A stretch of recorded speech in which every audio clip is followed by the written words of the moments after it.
me feel, first of all, very, very lucky to be in the position I'm in the country I'm in.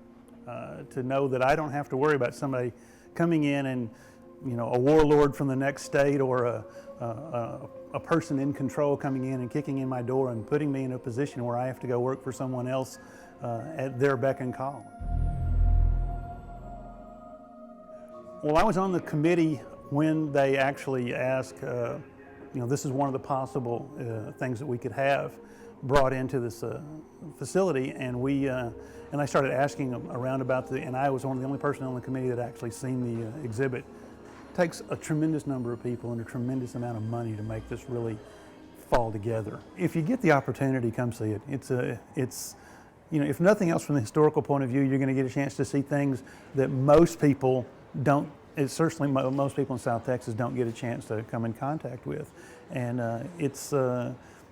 You know, if you come in with the right frame of mind, I think it can be a very positive experience, and it's just amazing. It's just amazing.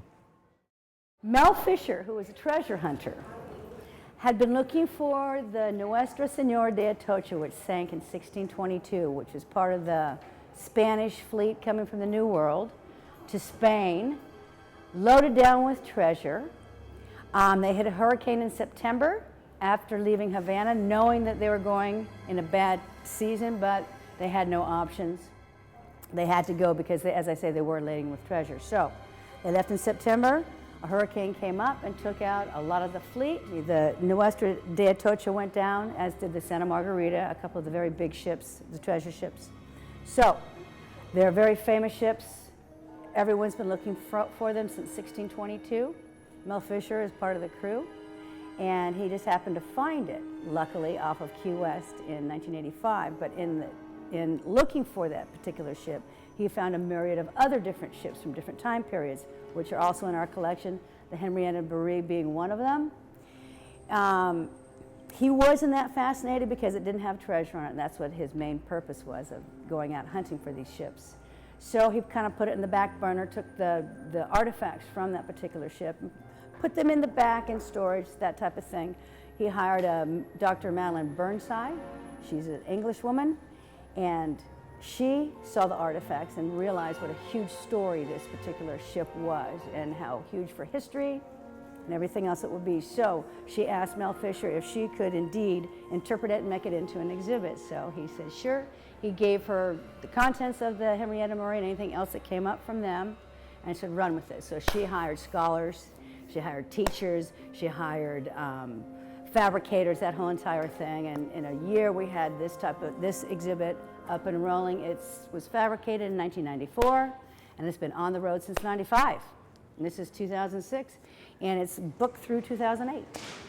My impression is that they've been able to bring an exhibit like this to the Valley and to Pan Am, and I think it's really important. It's a nice way to get close to history, and it's a very good opportunity for us to visit these kind of places or these exhibits, because it doesn't happen often, and it's not very easy to get these things close to us, you know.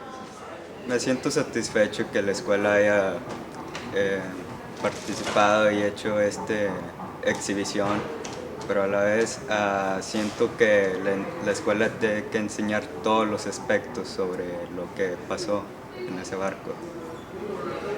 The exhibit's really great. It's something that should be done more often, because we didn't used to have this kind of displays. And I think that there is a lot to find in this exhibit. I think that the student that mentioned what's not spoken here is also, you know, there's also a case in which some of it, it's very difficult. One of the videos, Cornel West refers to, you know, sort of the pain of confronting this history. It goes from people thanking profusely Mel Fisher and the people that have done this, to people that get angry and don't want to deal with the subject, to people that cry, to people that get so unnerved by the slavehold they can't go through it, refuse to go through it. They don't want to see the summation because it hits too close to home. So it's the whole entire gamut of every feeling that you can feel about this particular subject. That it goes from thank you, it needs to be addressed, to I'm sorry, I can't face it. It's a myriad. And you'll see that in each place that I've gone to, you'll see that, all of those in this one instance for the 3 months that it's here. You'll see it all.